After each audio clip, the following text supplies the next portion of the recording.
Good afternoon, ladies and gentlemen. Welcome to the Memphis William B. Tanner Pro-Am Racquetball Tournament. I'm Matt Dillon. Joining me in the booth today are racquetball pro Mike Zeitman and racquetball enthusiast Vicki Young. Although this is the exciting day of the finals, that doesn't mean the entire tournament has been void of action. In fact, we've seen some of the best in professional racquetball. Mike, you're a competing pro and tournament director. Tell us quickly your impressions of the tournament. Let's go to the ladies, Vicki. Well, talk about a war that we're having with the men. We might have one with the women. Shannon Wright and Peggy Steding do not like each other, and that is nothing new in racquetball. Shannon had a real tough draw for the tournament, and Peggy had a relatively easy time of it. But there is the age difference that is involved, and Shannon is 21 years old, whereas Peggy is 41. So it's going to be interesting. Thank you, Mike and Vicki, for your observations. We're going to have a war, says Mike, and Vicki warns of the age difference in today's finals.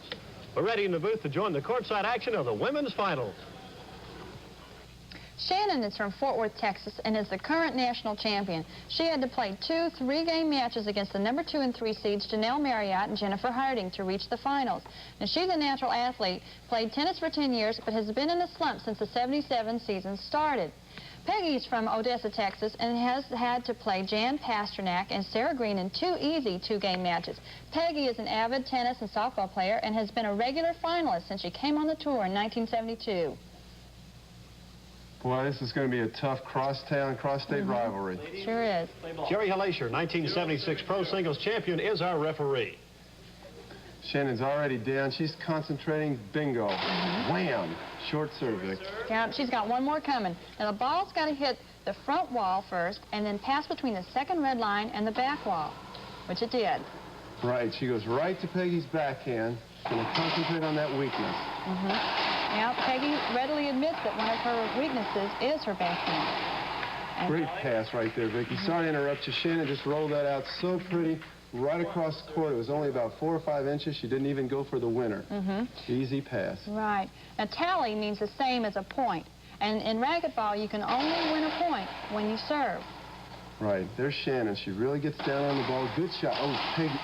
Gosh, I can't believe it. Peggy rolled that ball out.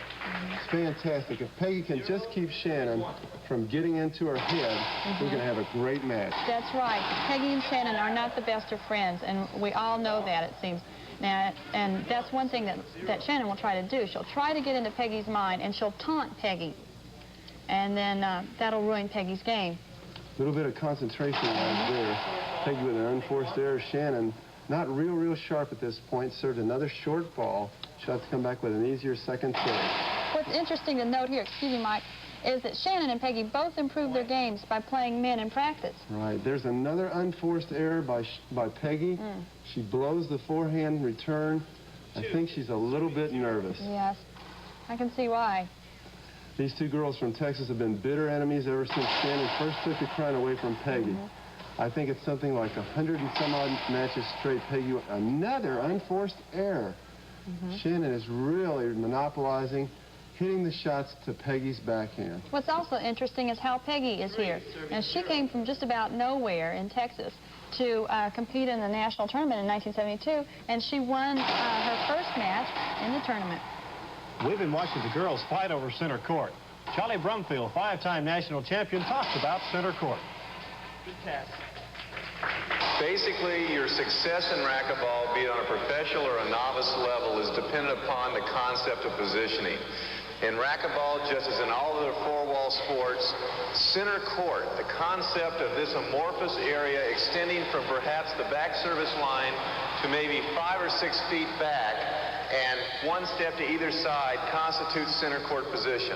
The player that controls this area controls the game of racquetball for 2 reasons. Number 1, he's equidistant from all points of the court. So from a coverage standpoint, I can reach this corner, and the 2 back corners relatively quickly, in contrast to where if I was out of center court position, I couldn't. 2, accuracy.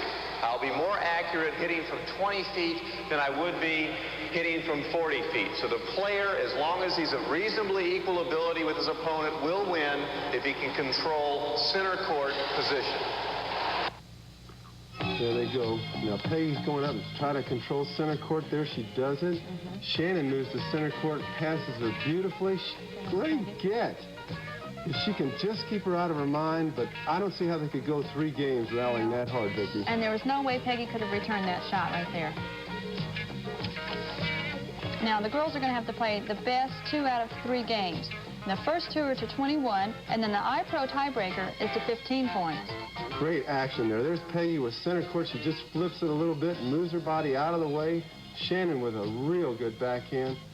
Peggy really moving Shannon around. Shannon flicks the ball. Oh, gosh, she is really moving. It's going to be some tough action. Yeah, although Shannon is a national champion, we ought to note here that Peggy has won every major championship that there is right now. Great. Is it going to make it? Made it. Oh, great shot. 16, serving 19. Okay. Good serve. Shannon takes it up to the ceiling. There's an overhead there. Playing a little tentative right here. Ooh, there's a break for Peggy. And Shannon's down on the floor. This is only the first game, and Shannon looks awfully tired. She really had some tough matches to go through to get to this final match. And that could be why. She really did. Peggy had a relatively easy time. She blew her 2 quarterfinal and semifinal opponents off. I don't know, Shannon, at this point, even though she's winning, she really needs to start hustling. She's stalling for time, wiping the floor up. Peggy's a little disgusted. Kind of takes her out of her game a little bit, and another one of Shannon's little ploys to get inside of Peggy's head. Yeah, but you know, if Shannon has a weakness, it's due to her lack of conditioning, although she does do a lot of running. Well, let's see. Peggy's favorite shot, the overhead. Shannon tries to pass her. Good back wall shot. Nice quick one by Peggy. Shannon's really strong off that back wall. Look at that backhand right there. Right. Almost a hinder, but instead of pass ball, instead of a hinder where we play it over, Peggy gets the point. Now, hinder is when there's an unintentional interference of the player by his opponent. And like you said, the rally is replayed. Right, we've got a timeout here. Shannon's going out and try to recoup. Mike, one of the great innovations you introduced was the linesman. Can you tell us how that came about? Sure. Back in 1973 in Aurora, we decided that we needed some help with the refereeing. So we stationed 2 people on either side of the official, and they do a Roman circus for us. If they agree with the official's call, they hold their thumbs up. If they disagree and reverse the call, they hold their thumbs down, just like the old Romans, and works very effective. And the only thing that can be appealed are kill shots, double bounces, and short serves. Great pass right there. Shannon just blew that ball by Peggy. She really hits the ball hard, Vicki. Yeah, she really does. Now, she has probably got the strongest serve, the hardest serve of all the women that play racquetball. And she's trying to get that point. There's almost an avoidable hinder. Oh, gosh. Mike, it's a hinder a judgment call, more or less. It sure is. In a case like that, even though Shannon got the side out, an avoidable hinder would have strengthened the referee's position, allowed him to control the match a lot stronger than what he's doing right here. But, Matt, you know, there are a lot of hinders at the end of the game because both players usually get tired and don't want to give up that all-important center court position. Right. Peggy's doing a good job of staying in there, and there's a skip ball.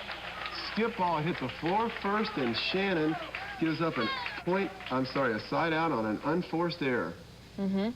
Now, Peggy's being real demonstrative here, and this is more so than she ever has been. She's very low-key, shows very little emotion. You're exactly right. There is a good pickup, but it's skipped in. Great shot.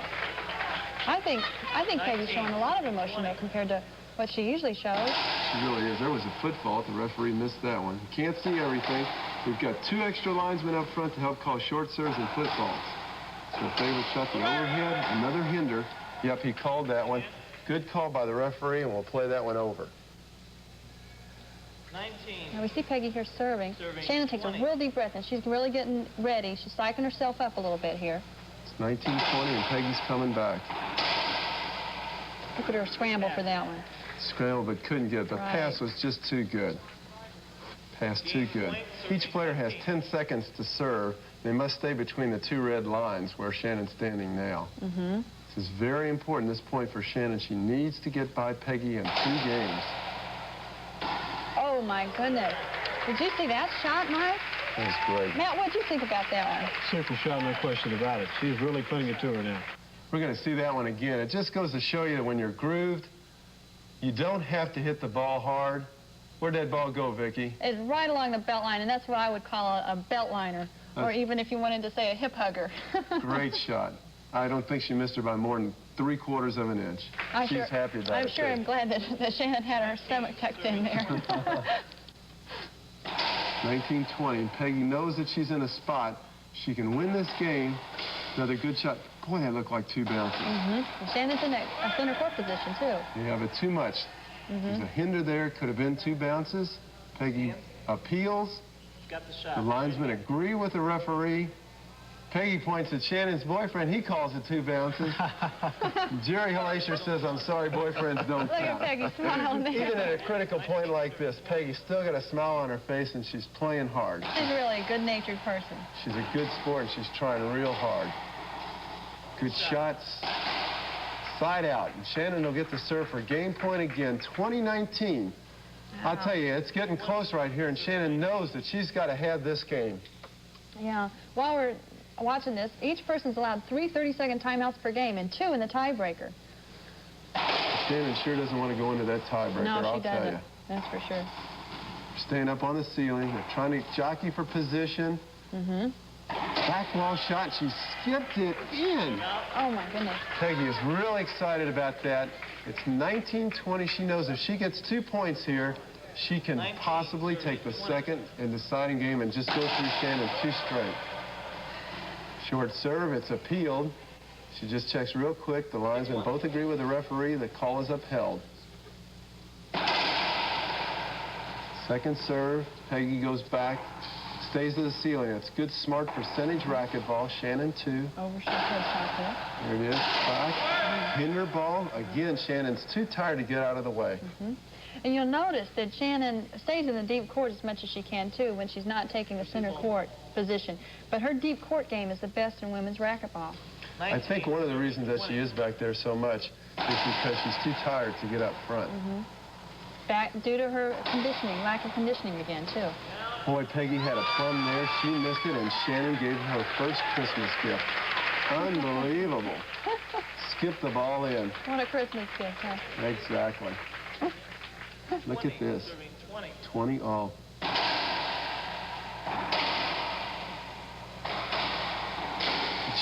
Good shot, past the ball. Boy, Shannon's excited. Listen to her screaming. When she does that, she tries to psych herself up, which she does very well, and then she tries to psych out Peggy, and that's going to be a little distracting for Peggy with her screaming like that. So Peggy's concentrating on this return right here. Great dive. Wow. Ceiling ball, position, overhead. Good back wall shot for Shannon. She rolls it out. Game 1, and she needed it. Great shot. She needed that point right there in that first game. 5 minutes. That's absolutely she needed that one. She's pretty happy with herself about that one. Here we go back to slow-mo. She 3-walls the ball. Great dive, like I said. She makes a good pass. Peggy cuts it off. Shannon comes back and goes up to the ceiling. She knows she's got to get back to center court. The drive right there by Peggy. Shannon with the deep court. She kills the ball. Beautiful shot. Saved herself. Vicki, super game. Shannon beats Peggy 21-20.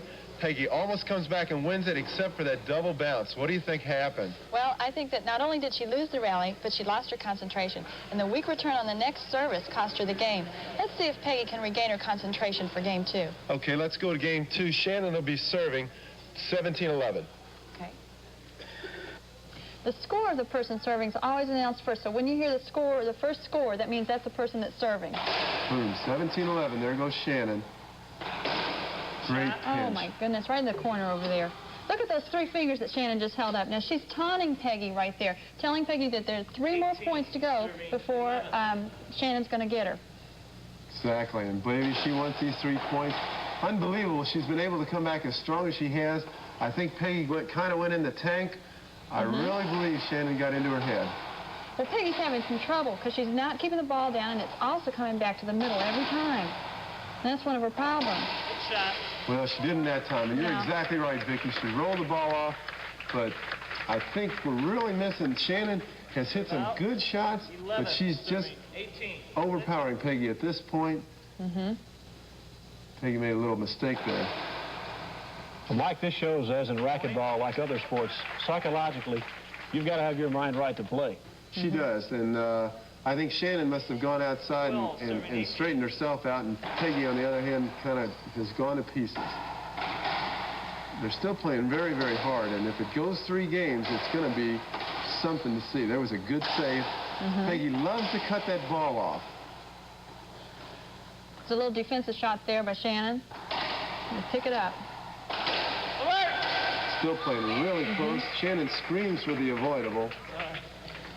Look at that smile. That's a happy girl there.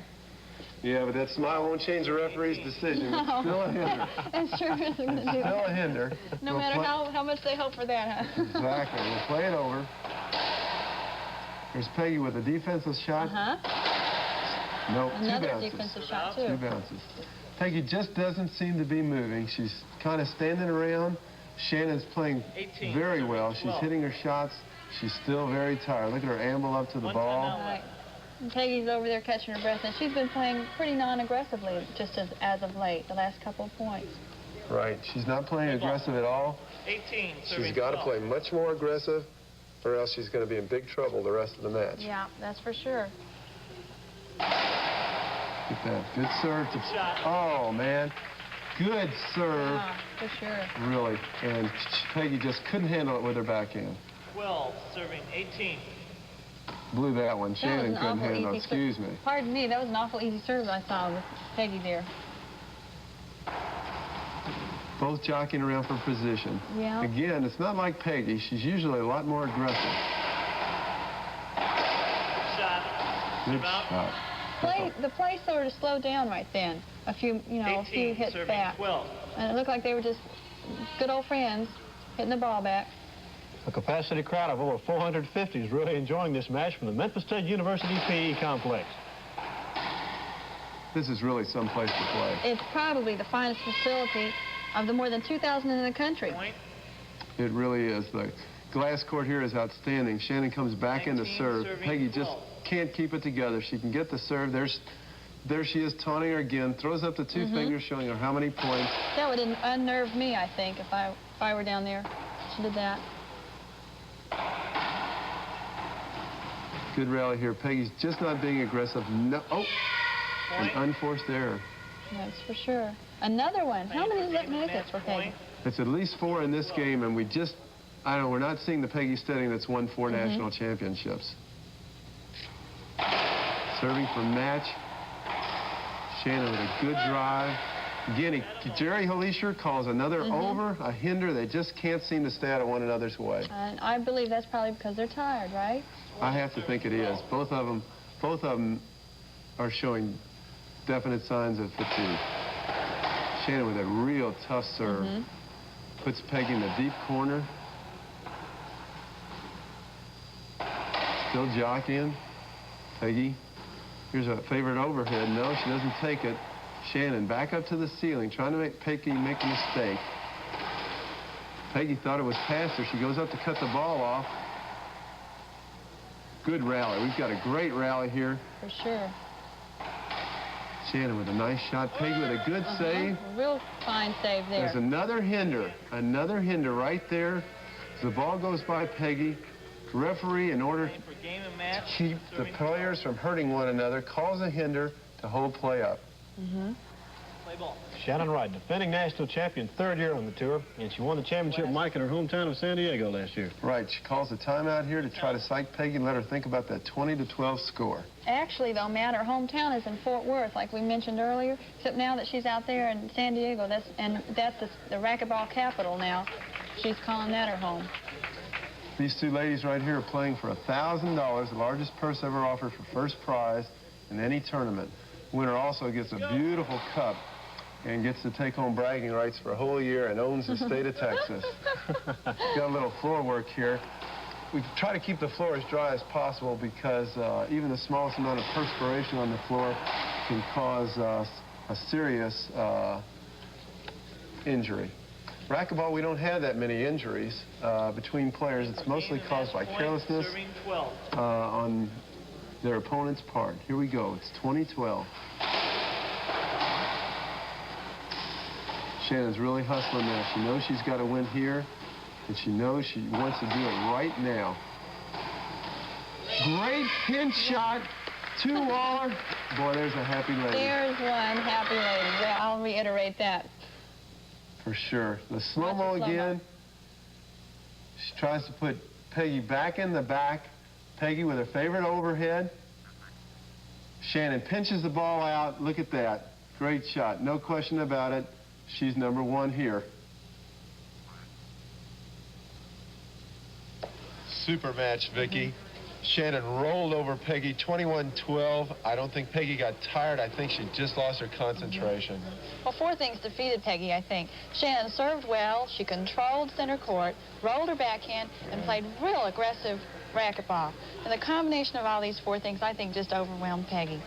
Now, I'm ready to see the men's action in that war that we've heard so much about. Me too.